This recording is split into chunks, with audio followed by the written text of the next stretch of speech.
This is Behind the Headlines, with behind-the-scenes analysis on issues affecting Pennsylvanians, sponsored by the Susquehanna Valley Center for Public Policy.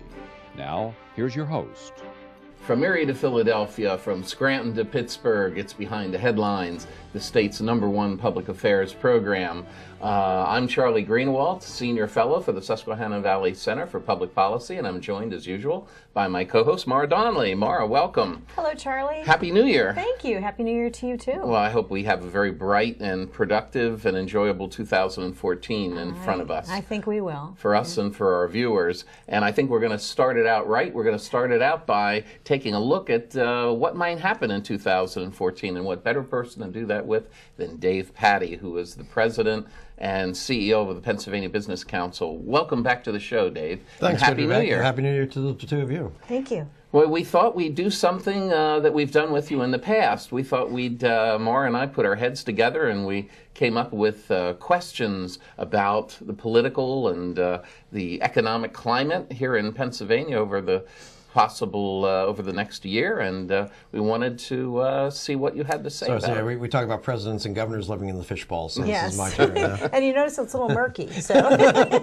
Very much like my crystal ball. Yes. And this is something that Larry Sabato does from the University of Virginia, and there are a number of other people who do this. So, Mara, why don't you lead us? Why don't you start us off? Okay. I hope I get a good one to start with.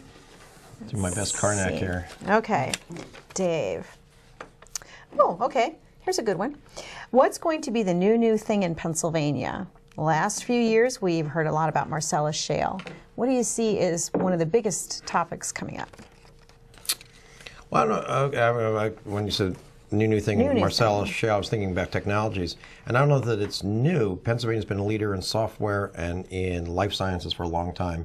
But I think we're seeing renewed interest as new firms come to Pennsylvania in those industries, particularly in software, where there's been a lot of interesting things. Obviously, Google growing in Pittsburgh. The announcement a month or so ago that some folks related to Apple are coming to central Pennsylvania. So technology, Pennsylvania is really on the map for technology. Well, that would be awesome. Right. Yeah, great for us. Charlie, Okay, your well, turn. let me see what. Get a good one. We're doing a lightning round here. Yeah, we are. See what I can find here. Dave, looking into your crystal ball, who do you think will be the Democratic frontrunner in the race for governor? Well, at this point in time in early January, I don't really think that there is one. There are some candidates obviously stronger than others, and some who will never make it to the end. The Democrat State Committee meeting is coming up in a couple of weeks. You need 60% of the support to get the nomination, or the endorsement rather. I don't think any of them can. And Allison Schwartz, who's been getting a fair number of union endorsements, Rob McCord, they certainly are ahead. We need to see all the fundraising numbers now from the end of the year. The one that I think could be farther ahead if he wanted to be, or if he'd spend the money, is Tom Wolf. He's talked about that he'd put a lot of his own money into it. Frankly, if I were running his campaign, I'd be spending $100,000 a week on TV establishing who he is to the Democratic base, because this is going to go to the May 20 primary. You have to put the three of them kind of ahead of McGinty and Katie McGinty, former DEP secretary, and John Hanger, who held the same post, and then the rest of the pack. But I don't know if there's a clear front runner. Can't let you go on that question unless I also throw in Jack Wagner. What about Jack Wagner, the former Auditor General? Well, at least as of today, he's not an announced candidate. So until such time as he announces, which hopefully doesn't happen between now and airtime, I don't add him to the mix. Yeah. But a very talented person who would bring a lot to the race. Yeah. Okay. Next. Reaching in. There's one I really hope I get. Oh, okay. Who do you see as some of the up-and-coming politicos? Who should we keep an eye on in 2014 across the state? There's a danger of this, and then you're going to forget some. Within the General Assembly, I think there are some of the Republican state House members who were elected in recent years that are worth keeping an eye on. Ryan Augment, Ryan McKenzie from Lehigh Valley. This is what I said, I'm going to start forgetting some people here. Seth Grove, there's others. who are really establishing themselves in public policy, putting forward some bills, demonstrating an ability to work coalitions. On the Democrat side over there, probably the leading light, I think, in that regard, maybe Brendan Boyle, of course, who's involved right now in a congressional race. We'll have to see how that goes. If he moves up to Congress, that certainly advances his career. Yeah. There are some people in the cabinet who I don't know that they'll ever go into elected office, but who I think have really distinguished themselves. And I think overall it's a very strong cabinet. But Dan Muser at Revenue, Julia Harthway at Labor and Industry. Look at the way we've been talking about transportation and infrastructure in the past year. Barry just has done a phenomenal job. And others there that I think are of an age where you can still see them in a corporate position or another appointed position, maybe federally someday, or something where they'll really be leaders. Great. Okay. Let's see. There's some talk and a variety of proposals that call for a reduction in the size of the Pennsylvania legislature. Do you think we'll see anything like that in our lifetime? You two might. I'm way too old. No, and maybe for good reason. The irony is that the General Assembly used to be smaller and was made bigger. At least this is the story from the 1880s. I actually wasn't there for it, but it was supposed to be a reform effort because the belief was that the big lobbyists at the time, the railroads, couldn't buy them all. But also, I think it's easy to say we should downsize if you live in Philadelphia or Pittsburgh, where a district is a couple of blocks. If you go up to northern Pennsylvania, where it's a couple of counties already, doubling the size and not seeing your lawmaker as often and having to drive 100 miles to see them, I think, is an issue. So I think we have to think through the unintended consequences of downsizing. But no, I don't expect it. Nope. Okay. Let's go with this one here. Oh, okay. If a business owner called you today, what would be his or her top concern about doing business in Pennsylvania? Well, I think people see Pennsylvania as a really good place, better place to do business than it used to be, getting better. It always has had location going for it. We have the low-cost energy. Infrastructure now, I hope we'll start doing the right things there. Going to be improved, yeah. But I think that the regulatory climate, the legal climate, still is a concern, the lawsuit abuse, and workforce. Having an educated, well-trained, available workforce that even today, as we enter 2014, unemployment's getting better. But we have 200,000 jobs available in Pennsylvania. It's finding the right people, the right mix of skills, and particularly what we call those gold-collar skills, a skilled labor position, high technical skills, hand skills to match the head skills. That's tough to find. Oh. Charlie?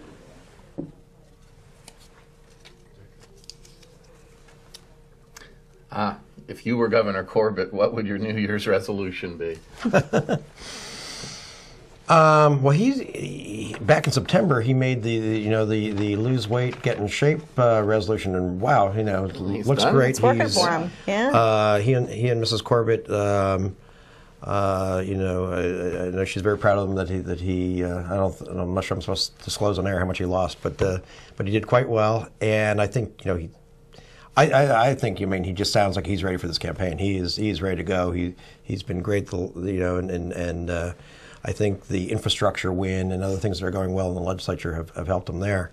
I think what he took away from infrastructure, and it wasn't that he didn't know this before, but is probably resolved to bring everybody else on board with him on, is to work on a bipartisan level to make sure that Democrats are part of the solution as well in the legislature.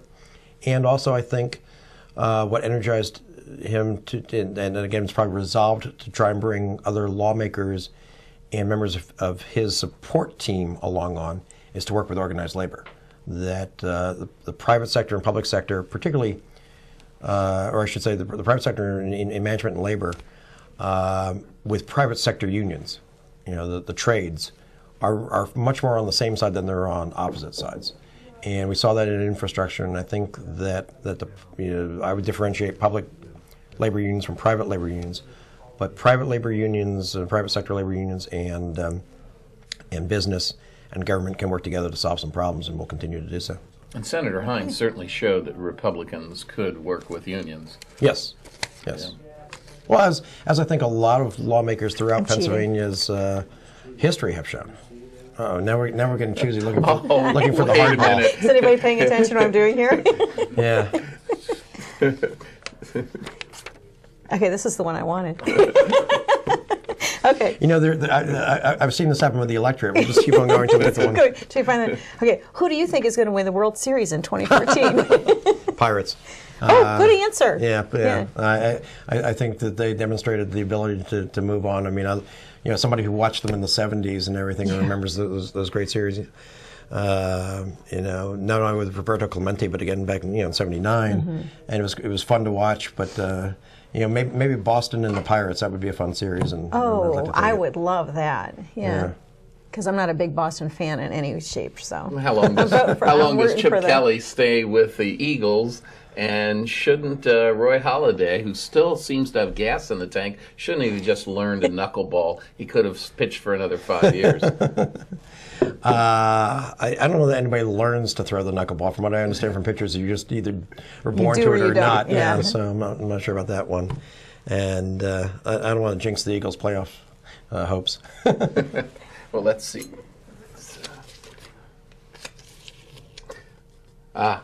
Good question. Do you see any big political upsets in the future? Oh. I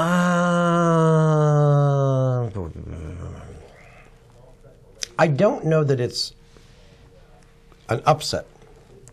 I do think in 2014, so far in the early going, since the 2014 race started sometime around September of 2013, and I will say this, talking to my counterparts from labor organizations and elsewhere, there is a frustration in the interest groups as well as within the political parties that the extremism in both parties has run its course or has to be made to have run its course. And so I think the upsets you might see is as we saw in special elections and in the off-year elections in Virginia and in New Jersey last year, is going to be a resurgence of the middle and of business Republicans, if you will, and labor who sticks to their labor issues and doesn't get into social issues and other issues, both working to try and make sure that we have centrist candidates coming out of primaries and stop the extremism in primaries, on the fear that in both cases the extremism hurts you in November, but also blocks the ability to get anything done in the legislative process. Okay, we have one last question. This is the softball finally, right? No, it's not really. It's not the most exciting one either, but let's go for it. In 2013, the big three were transportation, pension reform, and liquor privatization. What will they be in 2014? Great question to end with. Good one, yeah.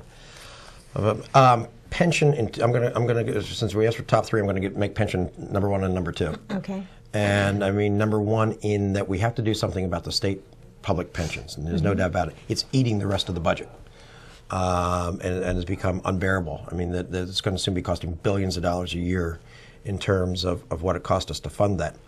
But that's actually, while painful, that's manageable. I think far more frightening, frankly, is what's happening in public pensions in the cities, the boroughs, our local governments that we're not talking about, and that we're kind of saying, oh, well, they have to handle that. In some ways, Pennsylvania's better off than other states. But that's not saying much. That's damning with faint praise, and I think we need to look at our all of our local governments in Pennsylvania, but particularly our urban areas, which are not just cities, also boroughs. Half of the county seats are boroughs. That's where our state universities are, as Charlie knows with Millersville. Unfunded liabilities.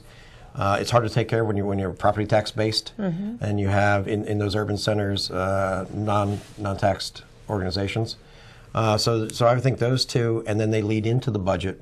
And with the budget, we're going to see the battle over education spending, and to make it possible, we have to fix those other problems. Yeah. Okay, we thank you very much for being with us, and we look forward to 2014 and having you visit us. Should be a great year. Thanks. All right, we'll be back with the second segment of Behind the Headlines right after this. Behind the Headlines is brought to you as a public service by the Pennsylvania Business Council, envisioning a commonwealth in which residents enjoy a very high quality of life. in sustainable communities. The Council works aggressively to define key long-term policy strategies and solutions that make the Commonwealth more competitive, creating and sustaining a better Pennsylvania. Additional underwriting provided by the Worrell Corporation Foundation, based in Carlisle, Pennsylvania, by the Edward H. and Jeannie Arnold Foundation, and by the Pennsylvania Manufacturers Association. Business in Pennsylvania is our business. Behind the Headlines is also supported as a public service by Daily Express, transporting construction, farm, and industrial equipment throughout the United States. And by Penn Waste, your best local choice for your waste removal and recycling needs. Hi, welcome back to the second half of Behind the Headlines. On this half of the show, Maura and I are joined by a board member of Susquehanna Valley Center and one of the Commonwealth's leading businessmen and leading public activists who's been with us before, but not for a few months, and that is Scott Wagner. Scott, you are the owner and the president of Penn Waste, which operates through a large portion of the Commonwealth. And you have been very active in public affairs as well, and of course been on Susquehanna's board for the last several years. Welcome back to the show. Thank you. And Happy New Year. Thank you very much. Why, what do you think we have to look forward to in 2014 in state government? We did have the transportation infrastructure financing bill that the Senate and the House and the governor came together on. What other challenges do you see out there on the horizon for the Commonwealth of Pennsylvania, Scott? Well, I think going forward, 2014 is going to be a very interesting year. I mean, it's obviously, we have the governor's race. A lot of the House and Senate members are up for re-election. If you really look back over the last 2 years, it's been very disappointing because, we've had, Governor Corbett, a Republican House and Senate, and, not a lot has gotten done where this could have been probably the largest, 2-year period of successes, and the opportunity was missed. And so, my prediction in 2014, there are a lot of races. I don't think a lot of things are going to get accomplished in 2014 because I think everybody's back to, the process of being elected, and it's really a shame. And it's, wouldn't it be wonderful if the state house members had a 4-year term with a term limit of 2 terms, 8 years? Can you imagine what we would get done? And if you were and the Senate has a 4-year term, and you had two terms or 8 years, that's similar to the governor. Can you imagine what we'd get done instead of this, spending all this time and effort and money, but really wasting a lot of valuable time, on re-election? But we have many critical issues, facing us. I mean, in the morning paper in York, in December, it mentioned that around the holidays, it mentioned that the budget is coming up again, and the governor is looking for money. If I would just love to come to Harrisburg, and because I'm an operations person in my business, and I was up here in the Capitol, back in early December. And I was up around the time of the transportation vote, and I was in the Capitol when the vote was taken. I went across the street to a restaurant, had dinner, and I came out at 10 o'clock. And so let me ask you a question. We all own homes, and we go to bed at night. What's one of the couple things you do at night? You typically brush your teeth, and I've heard all kinds of different things. But at the end of the day, brush your teeth, take a shower, read a book or whatever, watch TV. But we turn our lights off in our homes. The Capitol's lit up like a Christmas tree. I would just love to see the electric bill at the Capitol. I mean, probably not. It's a simple thing, yeah. But that's a simple, and I've talked to people about it, and they said, that's too simple. So, I'm curious, has the governor or any of the House and Senate members ever seen the electric bill for the Capitol? So there are many ways. I'm an operations person, and we do a lot of things. For example, our trucks. There's a law. It's a federal law. It's called an idling law. Our trucks can't idle more than a certain period, and they automatically shut off. Well, we just built a new office building in 2010 in York for Penn Waste, and the code required that all the rooms have motion sensors instead of the flip light switches. So there's times I was in my office this morning early, got in around 6:30. I was roaming around the office building doing other things, and a couple times I came back and the lights were off. But as soon as I walked in, they went on. So we have a, PA going forward, and this is going to be the challenge. We don't have a revenue problem. We have a spending problem, and I think we have an expense problem. So, 2014 is going to be a very interesting year. It'll be interesting to see who is the governor at the end of 2014. So, well, as a businessman, business owner, we always enjoy having you come back to talk to us about what your recommendations would be. And I'm mostly interested in knowing what you think Pennsylvania can do to spur economic growth. I mean, there's a lot of talk that the transportation bill is going to do that. What else can Pennsylvania do to improve its economy overall? That's the best question you could have asked me today. I'll tell you that I also have an interest in a business in Greenville, South Carolina. Okay. Greenville, South Carolina is booming because Greenville, South Carolina is a right-to-work state. 4 miles from where our business is located, BMW has a 4 million square foot manufacturing facility. They manufacture the X1s, 3s, 5s, and 6s. Up I-95, Michelin has its world headquarters. Michelin is building a $750 million plant in Spartanburg. As long as Pennsylvania is not a right-to-work state, we're dead in the water. That's real simple. The unions run the state of Pennsylvania. We should have paycheck protection. But and what is paycheck protection? Paycheck protection is an elective process that a union member can elect whether they want dues withheld from their paycheck or not. And currently, it is a mandatory system. It is honestly, it's a Gestapo system that we have in Pennsylvania. If you're a member of a union, you automatically have your dues taken out of the paycheck. And it was in Minnesota where they had paycheck protection. Minnesota, Wisconsin. In fact, the article's laying on my desk in the Wall Street Journal. But the unions, public sector unions, had a 30% drop of membership last year, because of paycheck protection.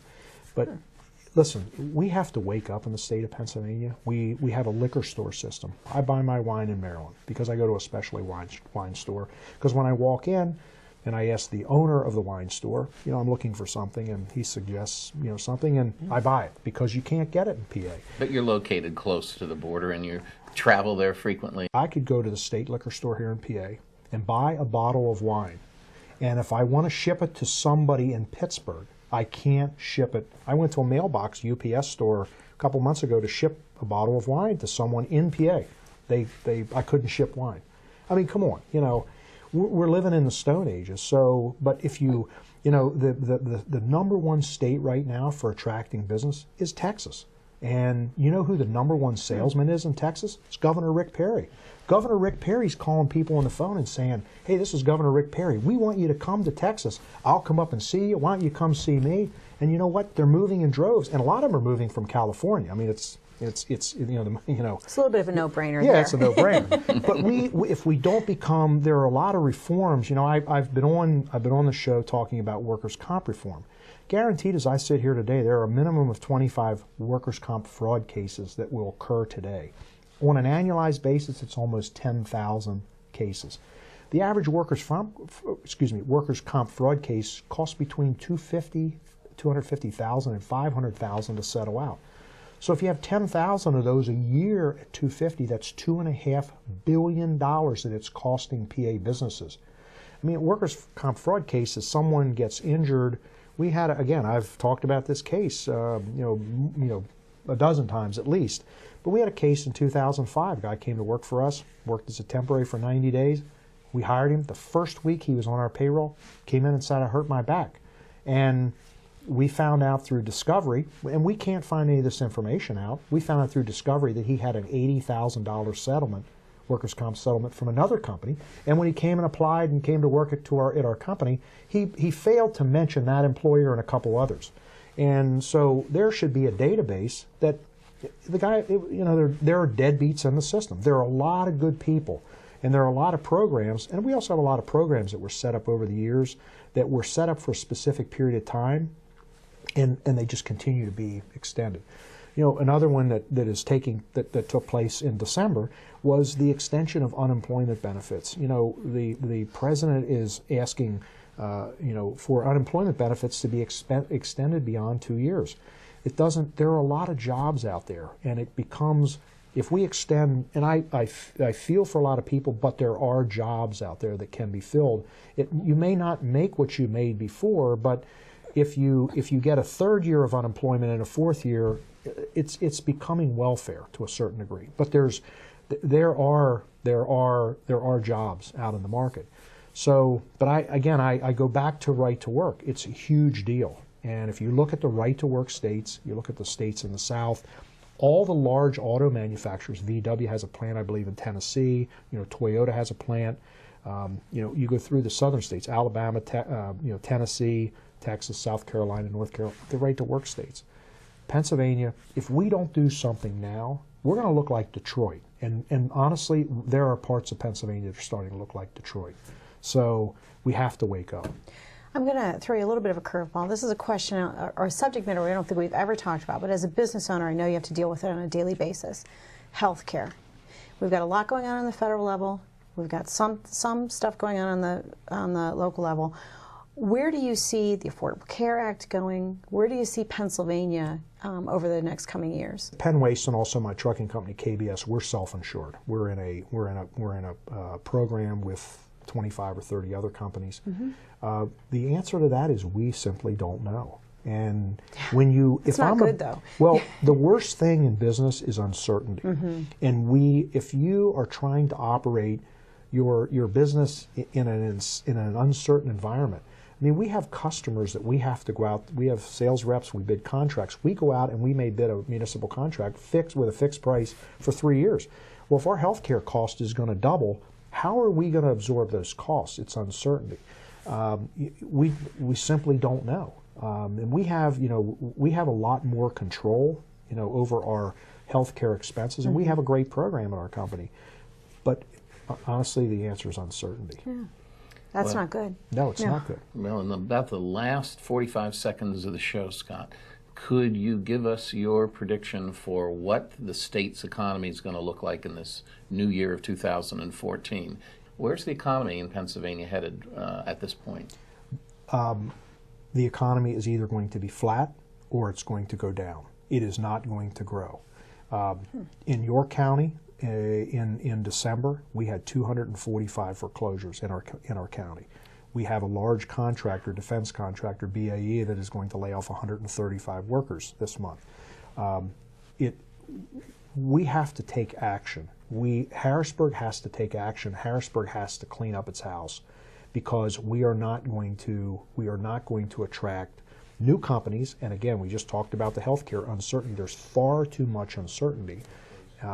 So my prediction is it's going to be flat, and it hasn't gotten better over the last 3 years. And I'm running a business every day, and if you talk to other business owners, it's a tough environment out there right now.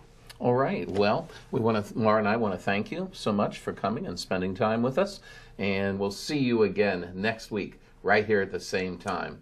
See you then.